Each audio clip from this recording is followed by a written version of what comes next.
একটা viral video, আর তাতেই তোলপাড় সারা দেশ।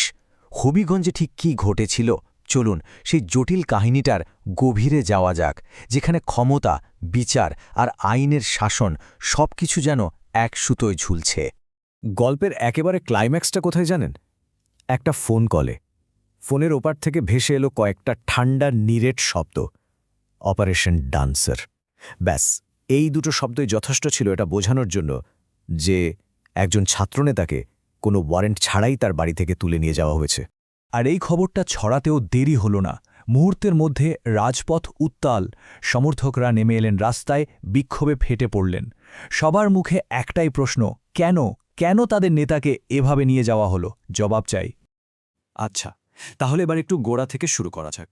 কি এমন হয়েছিল যে একজন ছাত্রনেতাকে নিয়ে সারা দেশে এত আলোচনা শুরু হলো? চলুন সেই নাটকীয় গ্রেপ্তারের মুহূর্ত থেকেই গল্পটা শুরু করি। তো ঘটনাটা হলো, ডিবি পুলিশ মাহদি হাসানকে তার বাসা থেকে গ্রেফতার করে। তার পরিবার বলছে কোনো ওয়ারেন্টি নাকি দেখানো হয়নি। মাহদি হাসান কিন্তু সে নন, তিনি বৈষম্যবিরোধী ছাত্র আন্দোলনের হবিগঞ্জ শাখার সাধারণ সম্পাদক। আর এই পুরো ঘটনার সূত্রপাত একটা ভাইরাল ভিডিও থেকে। তো প্রাথমিক তথ্যগুলো তো বেশ সোজাসাপটা, কিন্তু আসল প্রশ্নটা হলো, কি ছিল সেই ভিডিওতে? এমন কি ছিল যা একটা গ্রেফতার পর্যন্ত গড়ালো? এই গ্রেফতারের পেছনের কারণটা বুঝতে হলে আমাদের একটু পেছনে যেতে হবে। ঠিক একদিন আগে জায়গাটা ছিল শায়েস্তাগঞ্জ থানা। চলুন দেখি সেখানে কি ঘটেছিল। ঘটনার শুরুটা হয় এনামুল হাসান নামে সাবেক এক ছাত্রলীগ নেতাকে আটকের মধ্য দিয়ে। পুলিশের সন্দেহ ছিল তিনি নিষিদ্ধ কোনো রাজনৈতিক কর্মকাণ্ডের সাথে জড়িত।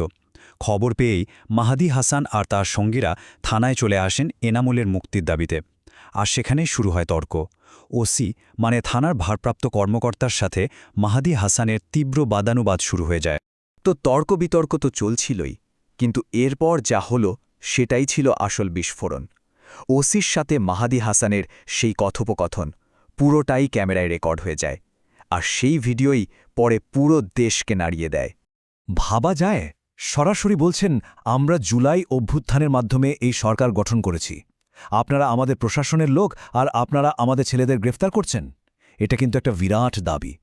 বর্তমান প্রশাসনের ওপর নিজেদের সংগঠনের ক্ষমতা নিয়ে কি জোরালো একটা বক্তব্য। প্রশ্নটা হলো, এটা কি শুধুই কথার কথা, নাকি এর পেছনে আরও গভীর কোনো রাজনৈতিক সমীকরণ আছে? কিন্তু এখানেই শেষ নয়। এরপর যা বলা হলো সেটা রীতিমতো অবিশ্বাস্য। ক্যামেরার সামনে দাঁড়িয়ে একজন পুলিশ অফিসারের দিকে তাকিয়ে সরাসরি বলা হচ্ছে, আমরা বানিয়াচং থানা পুড়িয়েছি, এসআই সন্তোষকে আমরা জ্বালিয়ে দিয়েছি। এটা তো সরাসরি থানা পোড়ানো আর একজন পুলিশ কর্মকর্তাকে হত্যার স্বীকারোক্তি, তাও আবার ক্যামেরার সামনে। সবচেয়ে অবাক করার মতো ব্যাপার কি জানেন? এত বড় একটা স্বীকারোক্তি, এত উত্তপ্ত বাক্য বিনিময়, তারপরেও কিন্তু পুলিশ এনামুল হাসানকে ছেড়ে দেয়।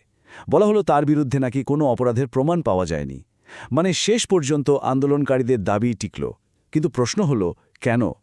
এত কিছুর পরেও কেন তাকে ছেড়ে দেওয়া হলো? থানার ভেতরের ঘটনা তো একরকম মিটমাট হলো, কিন্তু আসল ঝড়টা উঠল এর পরে। যেই না ভিডিওটা ইন্টারনেটে ছড়িয়ে পড়ল, অমনি দেশ জুড়ে শুরু হলো তীব্র বিতর্ক। প্রশাসনও আর চুপ করে থাকতে পারল না। ব্যাপারটা নিয়ে প্রতিক্রিয়া কিন্তু দুই ভাগে ভাগ হয়ে গেল। একদিকে সাধারণ মানুষ, মিডিয়া, সবাই একজন ছাত্রনেতার মুখে প্রকাশ্যে খুনের স্বীকারোক্তি শুনে হতবাক। পুলিশকে হুমকি দেওয়া, নির্বাচনের আগে পরিবেশ নষ্ট করা, এই সব নিয়ে উদ্বেগ তৈরি হল। অন্যদিকে মাহাদির সংগঠন বৈষম্যবিরোধী ছাত্র আন্দোলন পুরো ঘটনাটাকে অন্যভাবে দেখছে।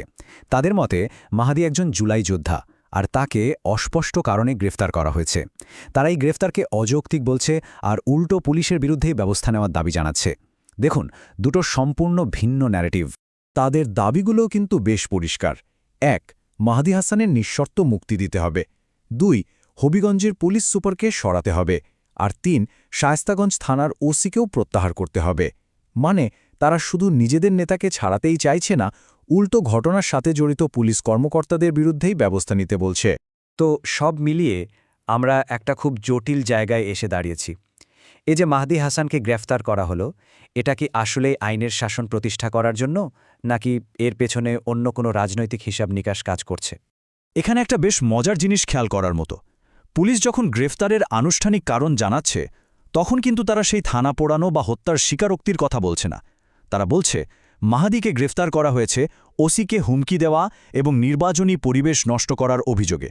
এখন প্রশ্ন হলো, আসল কারণটা কি এটাই, নাকি সেই ভয়ঙ্কর স্বীকারোক্তির ব্যাপারটা আড়াল করার চেষ্টা করা হচ্ছে? শেষ পর্যন্ত এই পুরো ঘটনাটা আমাদের সবার সামনে একটা বড় প্রশ্ন রেখে যায়। ভিডিওতে যে কণ্ঠস্বর আমরা শুনছি সেটা কি একজন বিপ্লবীর যে কিনা ন্যায় বিচারের জন্য লড়ছে, নাকি এটা একজন উস্কানিদাতার গলা যে কিনা অপরাধ স্বীকার করে দেশের আইন শৃঙ্খলাকে হুমকির মুখে ফেলছে? আন্দোলন আর অরাজকতার মাঝখানের সেই সূক্ষ্ম রেখাটা আসলে কোথায়? এর উত্তর হয়তো আমাদের সবাইকে মিলেই ভাবতে হবে।